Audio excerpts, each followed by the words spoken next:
Jnanakosha, Vedas.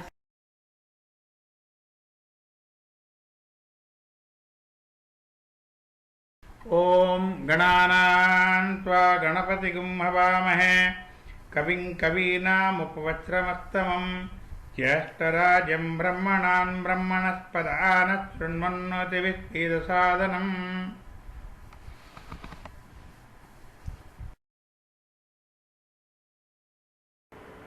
ॐ पूर्णमिदं पूर्णमदः पूर्णात् पूर्णमुदच्यते पूर्णस्य पूर्णमादाय पूर्णमेव अवशिष्यते। ॐ शान्ति शान्ति शान्तिः।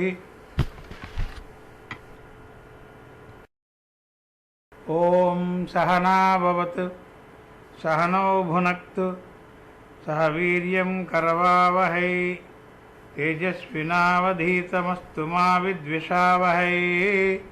ॐ शान्ति शान्ति शान्तिः। Shukla Yajurveda Upanishads, Brihadaranyaka Upanishad, Chapter 2. The Upanishad starts as a conversation between Ajata Satru and Balaki Gargeya on theory of dreams, positioning that human beings see dreams entirely unto themselves because mind draws in itself the powers of sensory organs, which it releases in the waking state. It then asserts that this empirical fact about dreams suggests that human mind has the power to perceive the world as it is, as well as fabricate the world as it wants to perceive it. Mind is a means prone to flaws. The struggle man faces, asserts Brihadaranyaka in Brahmana 3, is in his attempt to realize the true reality behind perceived reality. That is Atma, Brahman, inherently and blissfully existent, yet unknowable because it has no qualities, no characteristics. It is neti neti, literally not that, not that. In the fourth Brahmana, the Upanishad presents a dialogue between husband and wife as Yajnavalkya and Maitreyi on nature of love and spirituality, whether and how is Atman related to deep connection and bonds between human beings. Yajnavalkya states that one does not connect with and love forms, nor does one connect or love mind. Rather, one connects with the self, the soul of one's own and one's beloved. All love is for the sake of oneself and the oneness one realizes in the self of the beloved. He then asserts that this knowledge of the soul, the self, the Brahman is what makes one immortal, the connection immortal. All longing is the longing for the soul, because soul is the true, the immortal, the real and the infinite bliss. The fifth Brahmana of the second chapter introduces the Madhu theory, thus giving this section of the Upanishad the ancient name Madhukanda. The Madhukanda and Madhu theory is one of the fundamental principles of Vedanta schools of Hinduism as well as other Astika schools of Indian philosophy. Madhu literally means honey, or the composite fruit of numerous actions on the field of flowers. In the Madhu theory, notes Paul that Upanishad asserts that Atman exists, that all organic beings, plants, animals, human beings and God are wandering souls yet one with each other, and the Brahman cosmic soul is further asserts that inorganic nature, fire, air, earth, water, space is the field where the beings act and where their numerous actions create fruits that they separately and together experience. The Upanishad then states that everything is connected, being affect each other. Organic beings affect the inorganic nature. Inorganic nature affects the organic beings. One is the honey, result fruit and food of the other. Everyone and everything is mutually dependent, nourishing and nurturing each other. All because it came from one Brahman, because it is all one Brahman, because all existence is blissful oneness. This theory appears in various early and middle Upanishads and parallels doctrines of the affinity of phenomena built on the synthetic unity of appreciation. The last Brahmana of Upanishads, first section, is Vamsa, generational line of teachers, with the names of 57 Vedic scholars who are credited to have taught the Madhu Kanda from one generation to the next. Om. There was a man of the Garga family called Proud Balaki, who was a speaker. He said to Ajatasattu, the king of Benares, I will tell you about Brahman. Ajatasattu said, for this proposal I give you 1,000 cows. People indeed rushed saying, Janaka, Janaka. I too have some of his qualities.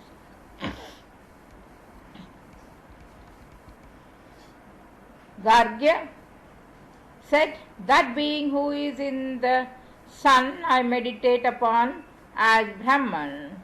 Ajatasattu said, please don't talk about him. I meditate upon him as all surpassing, as the head of all beings and as resplendent. He who meditates upon him as such becomes all surpassing, the head of all beings and resplendent. Gargya said, that being who is in the moon I meditate upon as Brahman. Ajatasattu said, please don't talk about him. I meditate upon him as the great white-robed radiant Soma. He who meditates upon him as such, as abundant Soma, pressed in his principal and auxiliary sacrifices every day, and his food never gets short. Gargya said, that being who is enlightening I meditate upon as Brahman. Ajatasattu said, please don't talk about him. I meditate upon him as powerful. He who meditates upon him as such becomes powerful, and his progeny too becomes powerful. Then Gargya said, this being who is in the ether I meditate upon Brahman. Ajatasattu said, please don't talk about him. I meditate upon him as full and unmoving. He who meditates upon him as such is filled with progeny and cattle, and his progeny is never extinct from this world. Gargya said, this being who is in air I meditate upon as Brahman. Ajatasattu said, please don't talk about him. I meditate upon him as the Lord, as irresistible, and as the unvanquished army. He who meditates upon him as such ever becomes victorious and invincible, and conquers his enemies. Gargya said, this being who is in fire I meditate upon as Brahman. Ajatasattu said, please don't talk about him. I meditate upon him as forbearing. He who meditates upon him as such becomes forbearing, and his progeny too becomes forbearing. Gargya said, this being who is in water I meditate upon as Brahman. Ajatasattu said, please don't talk about him. I meditate upon him as agreeable. He who meditates upon him as such has only agreeable things coming to him, and not contrary ones. Also from him are born children who are agreeable. Gargya said, this being who is in a looking glass I meditate upon as Brahman. Ajatasattu said, please don't talk about him. I meditate upon him as shining. He who meditates upon him as such becomes shining, and his progeny too becomes shining. He also outshines all those with whom he comes in contact. Gargya said, this sound that issues behind a man as he walks, I meditate upon as Brahman. Ajatasattu said, please don't talk about him. I meditate upon him as life. He who meditates upon him as such attains his full term of life in this world, and life does not depart from him before the completion of that term. Gargya said, this being who is in the quarters I meditate upon as Brahman. Ajatasattu said, please don't talk about him. I meditate upon him as second and as non-separating. He who meditates upon him as such gets companions, and his followers never depart from him. Gargya said, this being who identifies himself with the shadow, I meditate upon as Brahman. Ajatasattu said, please don't talk about him. I meditate upon him as death. He who meditates upon him as such attains his full term of life in this world, and death does not overtake him before the completion of that term. Gargya said, this being who is in the self I meditate upon as Brahman. Ajatasattu said, please don't talk about him. I meditate upon him as self-possessed. He who meditates upon him as such becomes all-possessed, and his progeny too becomes self-possessed. Gargya remained silent. Ajatasattu said, is this all? This is all? By knowing this much, one cannot know Brahman? Gargya said, I approach you as a student. Ajatasattu said, it is contrary to usage that a Brahman should approach a Kshatriya thinking, he will teach me about Brahman. However, I will instruct you. Taking Gargya by the hand, he rose. They came to a sleeping man. Ajatasattu addressed him by these names: great, white-robed, radiant, Soma. The man did not get up. The king pushed him with the hand till he woke. Then he got up. Ajatasattu said, when this being full of consciousness identified with the mind was thus asleep, where was it, and whence did it thus come? Gargya did not know that. Ajatasattu said, when this being full of consciousness is thus asleep, it absorbs at the time the functions of the organs through its own consciousness and lies in the Akasha, Supreme Self, that is in the heart. When this being absorbs them, it is called Swapiti. Then the nose is absorbed, the organ of speech is absorbed, the eye is absorbed, the ear is absorbed, and the mind is absorbed. When it thus remains in the dream state, these are its achievements. It then becomes an emperor, as it were, or a noble Brahmana, as it were, or attains states high or low, as it were. As an emperor taking his citizens moves about as he pleases in his own territory, so does it, thus taking the organs, move about as it pleases in its own body. Again, when it becomes fast asleep, when it does not know anything, it comes back along the 72,000 nerves called Hita, which extend from the heart of the pericardium, the whole body, and remains in the body. As a baby or an emperor or a noble Brahmana lives, having attained the acme of bliss, so does it remain. As a spider moves along the thread it produces, and as from a fire tiny sparks fly in all directions, so from this self emanate all organs, all worlds, all gods, and all beings. Its secret name, Upanishad, is the truth of truth. The vital force is truth, and it is the truth of that. He who knows the calf with its abode, its special resort, its past, and its ether kills his 7 envions, kinsmen. The vital force in the body is indeed the calf, This body is its abode, the head its special resort, strength its pass and post, and food its thither.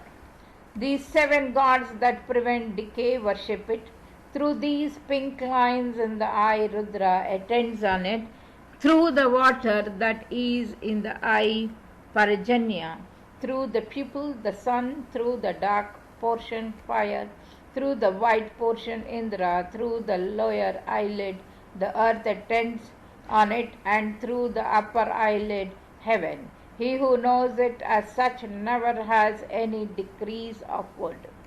Regarding this, there is the following pithy verse.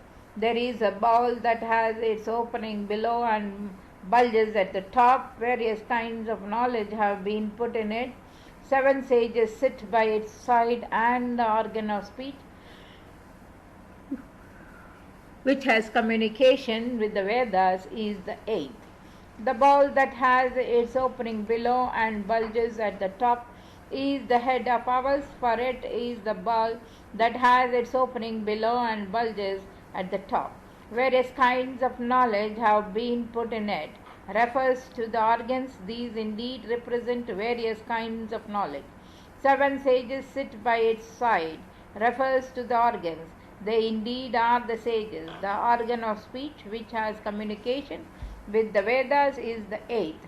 Because the organs of speech is the 8th and communicates with the Vedas, these 2 ears are Gautama and Bharadwaja. This one is Gautama and this one is Bharadwaja. The 2 eyes are Vishwamitra and Jamadagni. This one is Vishwamitra and this one is Jamadagni. These 2 nostrils are Vasistha and Kashyapa. This one is Vasistha and this one is Kashyapa. The tongue is Atri, for through the tongue food is eaten.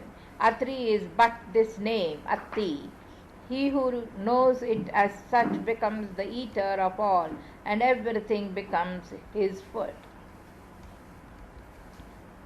Brahma has 2 forms, gross and subtle, mortal and immortal, limited and unlimited, defined and undefined. The gross form is that which is other than air and the ether. It is mortal, it is limited, and it is defined. The essence of that which is gross, mortal, limited, and defined is the sun that shines, for it is the essence of the defined. Now the subtle, it is air and the ether, it is immortal, it is unlimited, and it is undefined. The essence of that which is subtle, immortal, unlimited, and undefined is the being that is in the sun, for that is the essence of the undefined. This is with reference to the gods. Now with reference to the body, the gross form is but this, what is other than the corporal, air and ether that is in the body. It is mortal, it is limited, and it is defined. The essence of that which is gross, mortal, limited, and defined is the I, for it is the essence of the defined. Now the subtle, it is the air and ether that is in the body.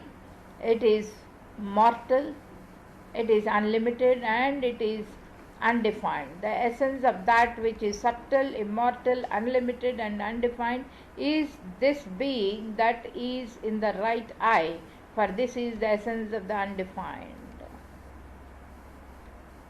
The form that being is as follows: like a cloth dyed with turmeric, or like grey sheep's wool, or like the insect called Indragopa, or like a tongue of fire, or like a white lotus, or like a flash of lightning.